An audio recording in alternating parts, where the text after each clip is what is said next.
The first thing I want you to do is get the concept out of your head that some people are good and bad manifestors, or that somebody is a better manifestor than you, or you are a better manifestor than anyone else. Anyone who has ever tried to sell you that narrative does not understand universal law in any way, shape, or form. Welcome to my 10-part educational video series where every day for the next 10 days I will be removing all nuance from the aspects of actual manifestation.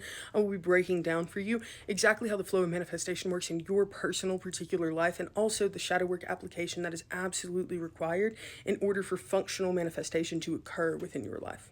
So we're going to start this video with universal law, which is that for every energy that you utilize or tap into in the universe, there's going to be an equal and opposite energy that you must balance, okay? So for manifestation, for example, your equal and opposite energy that you must balance is going to be alchemy and shadow work. Okay, that's your primary universal function that we're working off of here. Now, what I want you to understand in this is that there are three categories of people who kind of like pay this payment, right? Because your shadow work and alchemy is the payment that will always be due for whatever manifestation you have or are trying to achieve. Okay, so the three categories of people are kind of like, it's like how they pay for their shadow work or alchemy. And this is what I mean by there aren't any good or bad manifestors. There are people who pay their shadow work and alchemy in different ways, okay? So the first group of people are people who are going to pay that up front. They're going to have harder, more difficult lives for the first 30, 35 years of their life. You're going to face a lot of childhood trauma. They're going to face a lot of abuse from various people throughout their lives. The first 30 years of their lives are going to be difficult. You may feel like other people are succeeding faster than you, even to the point that you may feel like life actively works against you for those first 30 years, right? That you can't really achieve anything, that everything just keeps getting broken down, right? That's like the first category of people. They manifest later in life. They pay that alchemy up front and then can manifest as far and as fast and as big as they want to because all of the alchemy and all of the shadow work has already been done. Okay? That's group one. Group two. Group two are people who pay it kind of like in a payment plan. They run into like tolls on a road, if that makes sense. Like as they're going along life, they find various things that they want to manifest and then they do the shadow work. They work through the blockage. They work through whatever like lesson or whatever it is they need to understand, and then they can actively manifest that thing directly and move on to the next manifestation. Now, the third group of people are very much like the first one, but opposite. They can manifest big, giant things, big, giant careers, huge financial success, and their alchemical and shadow work comes due later. Does that make sense? Now, I'm talking about this for several reasons, but not only do I want you to understand and try and place yourself into one of these categories, understand in which facet of flow your manifestation works. Understanding you are in a category and other people are in different ones is inherently important to understanding how witchcraft, spirituality, manifestation, all of it is going to work in your personal practice, life, and path. Again, these concepts are based off of universal law. All we're looking at here is the oscillation. That's all we're looking at is the energy flow, and it's an oscillation. Group two is a standard oscillation. Most people exist within like group two, right? It's just an up, down. It's shadow work, manifestation, shadow work, manifestation. Some people's group two is going to be higher or like lower. You're going to hit higher highs and lower lows than other group twos. And that's going to be determined by like that particular soul or person's desire and also like capacity for human experience. Some souls choose lower capacities of human experience for various reasons, okay? But most people exist within this kind of like group two format. Group one, what they are doing is they're going really low so they can slingshot up. That is the goal. These lives tend to be based on who you are as a person. Whatever you are meant to do in life is going to be a very big life path and very determinant of who you are, but you cannot question who you are once you get to those levels of success. So the reason that you are dipping down, we go basically to hell, literally, to slingshot ourselves up later. Once we get there, can manifest as big, as hard, as fast as we want, but that shadow work has to be done previously. Group three, it's a little bit different. They are promising evolvement in their lifetime to the universe, but requesting comfortability first. They're basically, those souls are kind of like signing a contract or a determination, basically. If you hand me everything I need to be comfortable, I will evolve in the ways that I promise, right? So like eventually that payment comes due. So if you're group three, your thing to be aware of is making sure that you are keeping up with alchemical work at all times.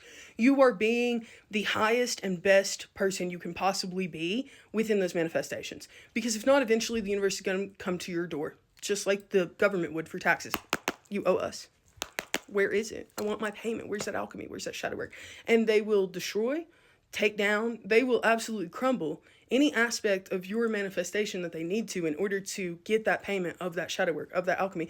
Because remember, most of the time, shadow work and alchemy is learned through tribulation, through hardship, through rejection, through neglect, etc. When you've achieved such high levels of manifestation, of success, you often lose sight of the fact that it has not been paid for yet. Do you get what I'm saying? So if you're group 3, beware of that. But categorizing yourself and understanding how your manifestation patterns differ from other people's will not only save you from like harming yourself, it will also save you from hurting other people through your spiritual fucking ego. There's a lot of personal advisement that can be developed through understanding which of these categories you fall into. For example, if you find out that you are group 2, then you're going to know that setting shorter term goals for yourself that are more, I don't want to say realistic, but more manageable, more attainable, are going to be the perfect fit for your manifestation style. So goals that are set within a year and for something slightly better than what was before, raising that oscillation slightly. Do you get what I'm saying? So investing in your personal work a little bit more deeply, but also if you got like a 2012 materialistically car, right? Then next year you can aim for like a 2018. Do you get what I'm saying? You're setting short-term, realistic, attainable goals. Place to place, right? If you're a group 1 person, then you know that your focus is on self. Your entire life will naturally manifest around you as soon as you become the person that you are aiming to become. Your life is faceted around who you are becoming, your personal authenticity. Your goal should be very focused on who you are becoming as a person, your internal work, etc., because the manifestations are going to occur naturally once you reach that place. If you are a group 3 person, your intentions should be very heavily set on making sure that you are utilizing the success, privilege, and networking that you have in every possible way you can to benefit those below you. Every conversation, every private conversation, everything that you are doing and acting in, because those small tests are going to add up if you fail them, right? When that big test comes around, it's going to eat you alive if you haven't been performing the smaller alchemical test. So understanding which of these categories you personally fall into is going to give you a lot more advisement on what type of manifestation styles you should be kind of like grabbing onto as a person within your practice. I like to think about it like buying a car. This is the most grounded way I can put this concept to you. Before you were born here, your soul decided how you were going to buy your car in this lifetime, okay? The car being your manifestation, the alchemy and shadow work being the way you pay for it, okay? Before you were born, your soul determined, this is how I buy my car. If you're a group 1 person, there's only one car that will work for your life. It is your dream car. It is the car you have always, always, always wanted, but nothing else will do. So in your life, you are saving up for that car. You will not drive another car. You will not drive anything except that dream car. Once you have that car, it will be everything you always wanted. It will be the perfect car for you forever. But you are saving up until you can get exactly the car you want, okay? Group 2 people will upgrade throughout cars throughout their life. They will have different goal cars, and the car that they need will become available when they need it, right? You will upgrade through cars throughout your life. You will have different goal cars, and you will upgrade through those cars, and you will earn them. You will pay for them as you go, okay? Group 3 people will get a credit for whatever fucking car they want. They can spend, get as big of a car, as much of a car. They can get the nicest fucking car their heart desires up front, right? And they can drive that car until payment comes due, right? And then the universe is going to show up and be like, do you have the payment for I hope you used this car to pay us what you owe us for this car. Do you get what I'm saying? They buy on credit.